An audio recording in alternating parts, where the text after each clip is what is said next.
Beckley. This little Go Mart truck stop diesel is already $2.99. I filled up in Jane Lee at 3.04, and this rain is driving me nuts. You know, it's been raining, I don't know, for the past 2 or 3 days, and I love the view over here. You know, there's like, this is on top of a hill. Usually I stop at the that's my trailer. Usually I stop at the rest area, but then it's hard to get out of there, and there's a very bad reception. What's that guy is doing over there? And there's a very bad reception, but here on top of a hill, you know, I stopped here. There's a hotel there, Micro Hotel, you know.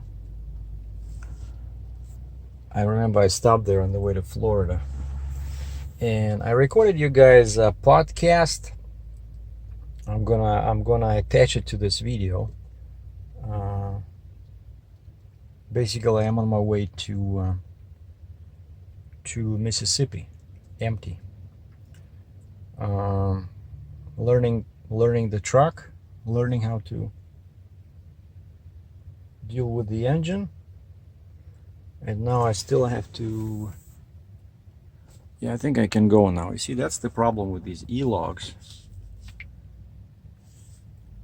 because you gotta, if you don't stop for 30 minutes. Okay, you see now it says last time I went off duty at 31 minutes 30 seconds. That's it. So now I can start driving. It'll give me full hours, and it'll switch automatically into driving. Now the problem is that I'm 775 kilometers, almost 500 miles away from the Fontaine plant, and it's right on the way to my shipper in Mississippi, where I'm picking up some stuff Monday, just west of Birmingham, but in the Mississippi side. And the problem is, because of the Easter, I just found out today that the Fontaine plant shuts down tomorrow at 11. They're not gonna ship anything until Monday, right? And so I thought I would make it, but I was only able to leave the truck stop at around 1 or 2 o'clock. And I think it was like 1,200 kilometers from there to the Summerville, Alabama, the Fontaine plant. And so that's what I did. I did just under 500 kilometers. And now it's already 6, you know. And the problem is, if I drive 2 more hours, that's 8. And then I got to shut down for 10, so I can start driving at 6. And 6 to 11, when the plant shuts down, that's 5 hours, right? And I figured if I do 200 kilometers right now, that would still leave me 575. You know, there's no way I can do 575 kilometers in 5 hours. And you know, I cannot just show up there at 11, right? 11 they stop shipping, so I have to be there, I don't know, like 10:30. So anyway, so now I'm not gonna, I thought I'd be driving like all night, but forget it. So basically I'll just make it to 81, I-81, bunch of truck stops over there, right? Witherville, you know, that area. And just I pick up that flip box on the way back, because I'm gonna be going through Birmingham, Alabama, and then 81 anyway. You know, no point to kill myself now.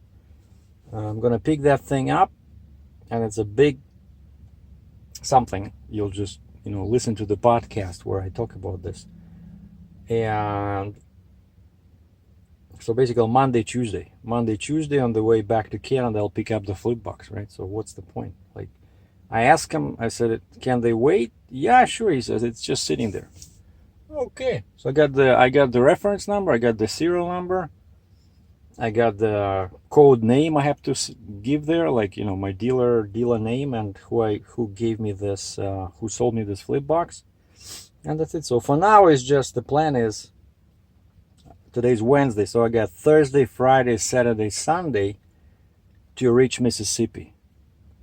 And so I might do another video, but I think you guys are probably already getting tired of this talking videos. But I might do an update about fuel mileage and stuff like that. But if you're okay with no video, just audio, just listen to the podcast, which is gonna follow this this broadcast. And so from Beckley, West Virginia, Captain SERGEI out. Happy Easter, everybody. Enjoy your coming holidays and the coming weekend. And starting Monday, we'll be doing load 2.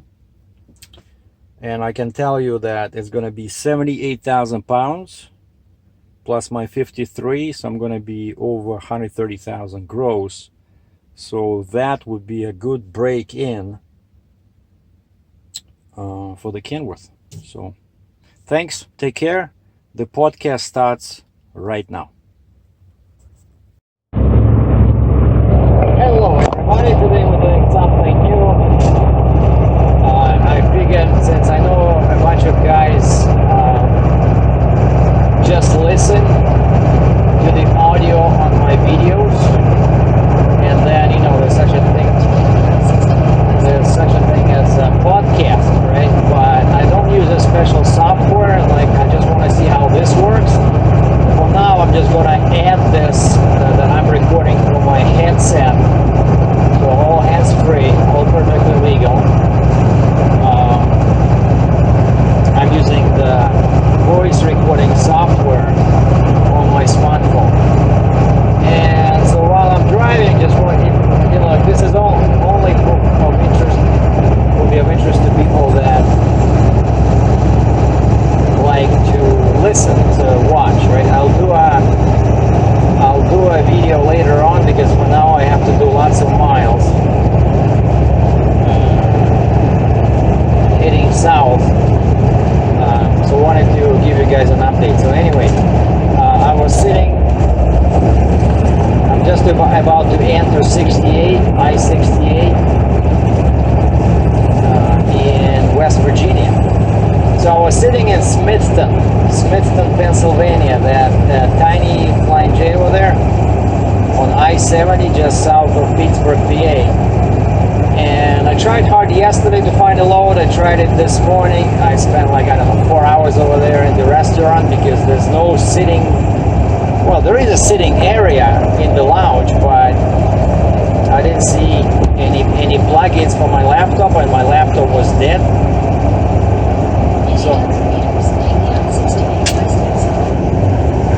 So I went into the Denny's. I said, guys, is it okay if I just have coffee? And they were very nice, because they just did the renovations in there, actually.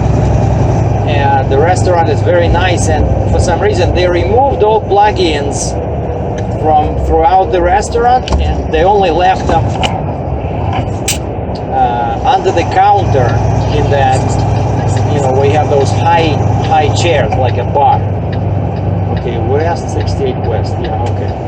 I was on 119 US 119 South, and then for some reason I went on 43 Toll.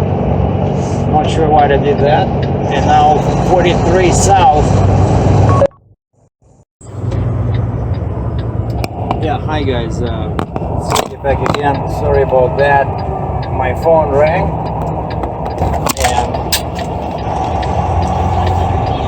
and the recording stopped. And I'm now just leaving Jane Lou truck stop in West Virginia. The weather is nice in terms of temperature, plus 15, very warm. You can walk around in a light jacket, but it's raining, probably for the third day in a row. It was raining in Pennsylvania, it's raining over here, but at least I'm glad that the winter is over. And also the crazy prices of $3.50, $3.60 US per gallon are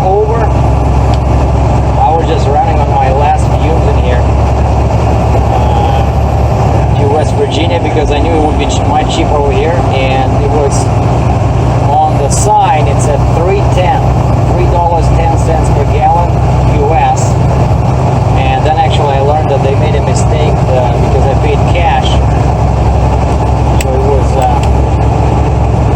was $3.04, and something is wrong with their register. For some reason they charge everybody credit prices, you know. But again, like I said before, so we're doing something new here. Since some people like listening instead of watching, and I'm driving, right? I gotta do lots of driving because I got. Okay, let me say it first how I got this load, right? So I was staring like a zombie at my load board, and there's a bunch of loads, and I was sitting in Smithton, just south of Pittsburgh, PA, at the Flying J, but I talked to a couple of guys. I could not do one load because it required topping, and I don't want to deal with that, but plus I got rid of them, right? And then another load was, yeah, that was a good load, but it was not loading until April 5th. And then I was afraid to go far because I didn't have enough money for fuel to come back. So, like, again, I'm still struggling with the cash flow here because it did not work for such a long time.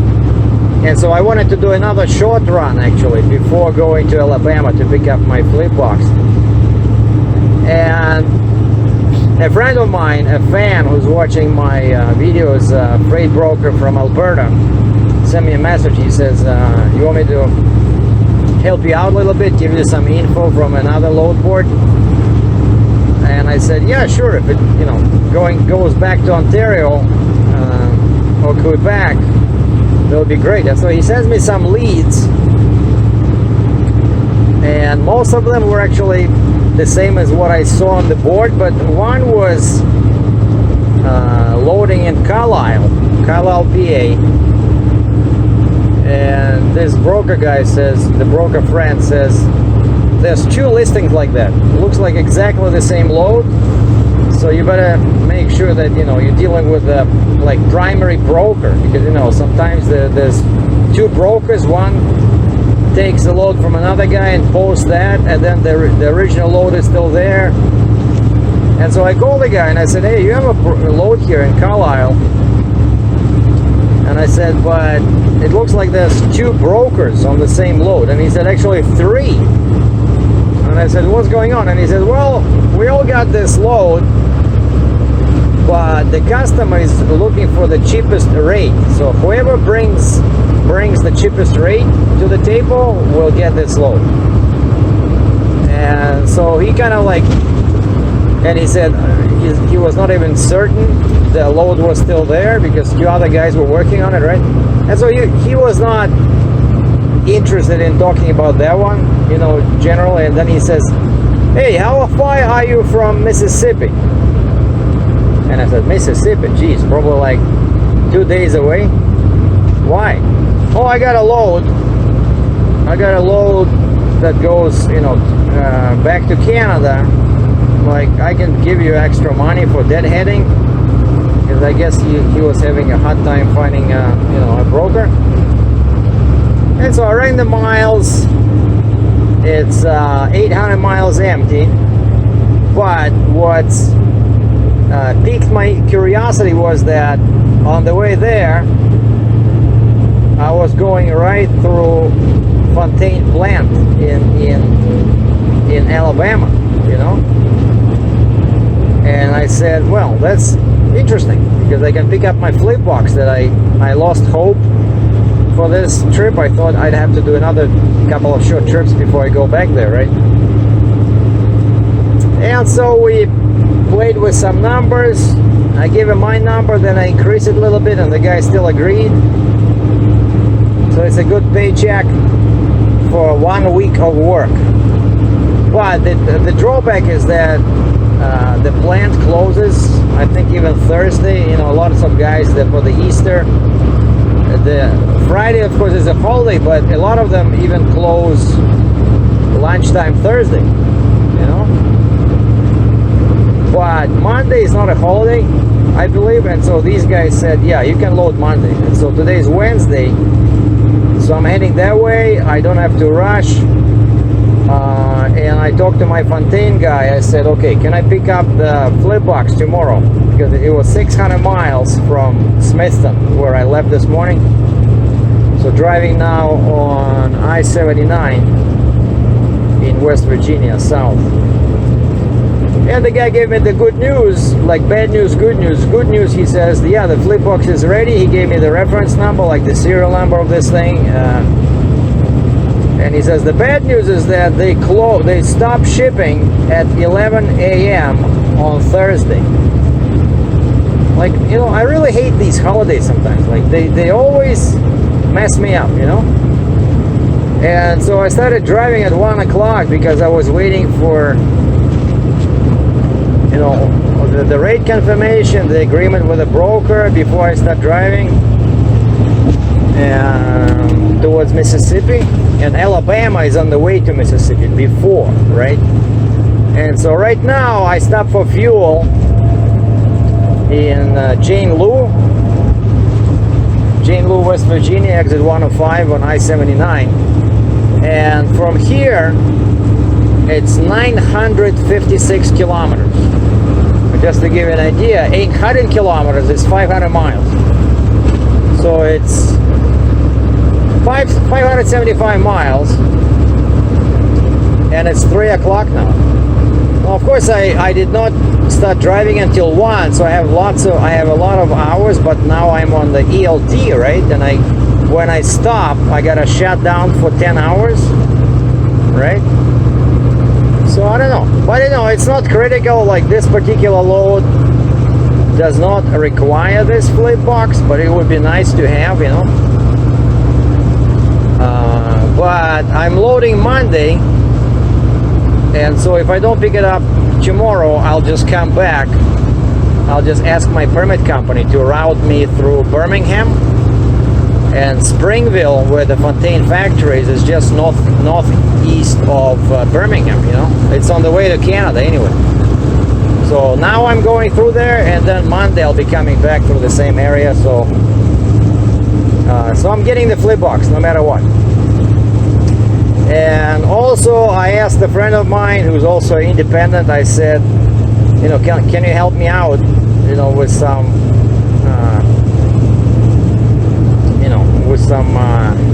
fuel money, because I was a bit concerned. I'm still waiting for that refund from the government for my sales tax, and it takes them a month to get it. You know, sometimes you have to juggle your financial responsibilities, you know, like trailer payment, truck payment. Well, lucky for me, the truck payment is not happening until May. Bravo, Becca Financial. Love these guys. You know, they understood my situation. They said, yeah, we understand you. You know, you have not been working for 3 months, so we'll give you some time to get together some dough. You know, so at least I don't have to be worried about that. But today or tomorrow, my big insurance payment is coming out. You know, and you really don't want to mess with those people, because if you don't pay your insurance, then you can lose your DOT number, you know. And so I had to make sure that I have money for that, which now I do. So everything is copacetic. What's the word? Copacetic. Everything is A-okay. Captain Sergei is driving through crazy rain on I-79, bulldozing my way to the south to cheaper fuel prices, hotter women, hotter weather, less clothes. And one last thing I wanted to mention. I don't want to change the fuel economy numbers to Imperial, which I can do, but then my odometer will be in miles, which I don't like, because my IFTA and all my reporting is in kilometers, is in metric, because I'm in my IFTA office is in Canada. You know, I'd love to have everything in 1 unit of like, you know, miles everywhere, but I gotta keep it in kilometers. And so my fuel economy is what I'm trying to get to is, if you remember, I was complaining with that 40,000 pound wheel loader. I was seeing less than 5 miles per gallon, and now I know that two most important numbers are 47 liters per 100 kilometers equals 5 miles per gallon, okay? 39 liters per 100 kilometers equals 6 miles per gallon. So with that load, I was doing 52, 53 liters, which is less than 5. And so now I'm driving slow because I want to see empty, like what's the fuel economy, like what's the best fuel economy I can get at, let's say, 57 miles per hour, which is 92 kilometers per hour. And I'm tracking my average fuel economy, and from 53 it went down all the way to 42. So right now I'm at 42.3 liters per 100 kilometers. That's average from day one, and my odometer now is 2359 kilometers, which is 1,000 miles is 1,600 kilometers. So basically 1,500 miles. That's it. So brand new truck, and it's 42, but it's still not at 39 liters, which is 6 miles per gallon. So I'm still doing, even empty, I think I'm doing worse than 6. Well, maybe not, because it's still average, right? I got a dancing kind of like blue dot that moves left and right. That's my instant fuel economy. But the average for now is 42.3. And there's lots of hills in here, so but anyway, but finally things are coming together. I was in a bit blue kind of mood with this last trip because the price went down, but I got the money, by the way, within 3 hours after sending documents to my factoring company yesterday, and I confirmed this morning. I said, did you receive everything? They said, yeah. How? And they said, how fast do you want it? I said, ASAP. I need fuel money. And they said, okay. And then at lunchtime I checked my bank account. Boom, right there, you know. And so now I have the dough for the fuel. I have the for the fuel to the shipper. I have the money for insurance, and I have money for the loaded trip from Mississippi back to Canada. And the permits is a potential another cost, because this new company I've been dealing with, because I didn't open an account, they were charging my credit card like pretty much immediately, you know. And this trip, it's a long trip. I'm guessing permits can be $1,500 Canadian, you know, 1,700 Canadian, which is 1,300 US, easy. So I'll have to figure out a way to deal with that later. For now, my goal is to get out of West Virginia, out of this rain, in one piece, and hopefully make it to Springville, Alabama, and pick up my missing piece of equipment. And then I'm all set, because I have the flip box, I have my flip axle, I have everything.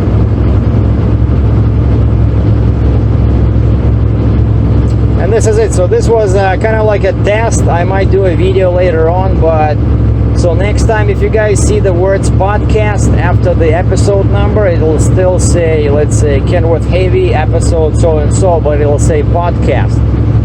So you'll just know what to expect. And I hope, I have no idea how bad or good the audio is. I'm recording with my headset, which has noise cancellation, but still, I'm driving a truck. I'm recording from inside my Kenworth, and I still cannot believe that I got this truck. You know, one big difference, last thing I wanted to mention about this truck as compared to the Mack is how much quieter this thing is, you know. Inside the cab when you start, and also I really love the steering wheel. You know, I like when the steering, I got large hands, and I really like it when the steering wheel is not kind of like wire thin, you know, but it offers you like a solid grip, and that's what this thing is. And somebody was asking about the seats over here. No, they're not leather.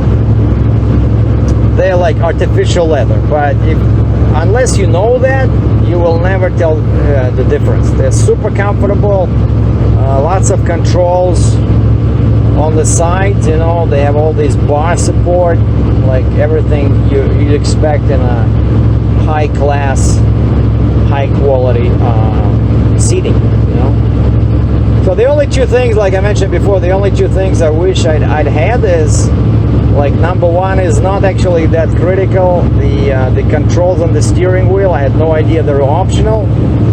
And then number two is which is actually more important,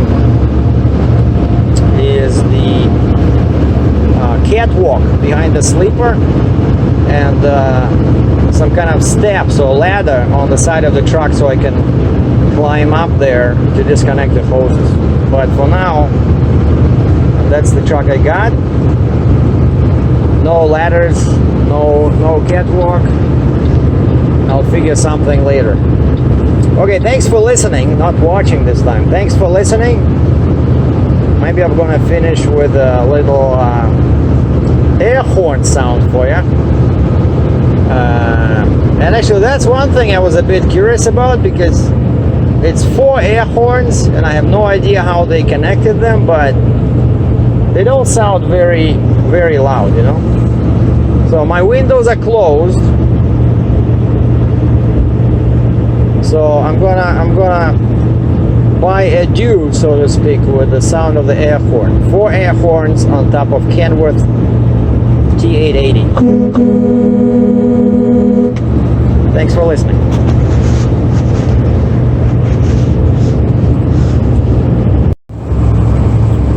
How's that? How's the air horn? Sorry guys, just one more thing I wanted to add. I just listened to a message from a friend, and he was asking me about something, and I thought it would be of interest to other people, that most of you guys live in the US, right? All my payments are in Canadian dollars because I'm Canadian, and the rule is that if you're Canadian and the supplier or the seller is Canadian, you know, Canada, the official currency is Canadian dollar. So I cannot pay, well, some places will accept US dollars, but they will be stupid to do that because US dollar is much more expensive. And if they do take US dollars, they will take them at a discount, you know. So of course all my payments are in Canadian dollars because my insurance is in Canadian, my truck payment, trailer payment, everything is coming out of my Canadian bank in Canadian dollars. But and the permits, again, if I was buying them myself directly from the DOT website for each state, yeah, they would charge me US dollars, right? Because now I'm dealing with a US company or US organization. But because I do it through a permit service company, which is in Canada, so again, the Canadian company supplies to me services, and I'm Canadian, so of course they charge me Canadian dollars, you know? And US for me is, because of this, is very expensive, right? So a cup of coffee, if it's $1 in the States, I have to multiply by 1.3, so it's basically $1.30 Canadian to me.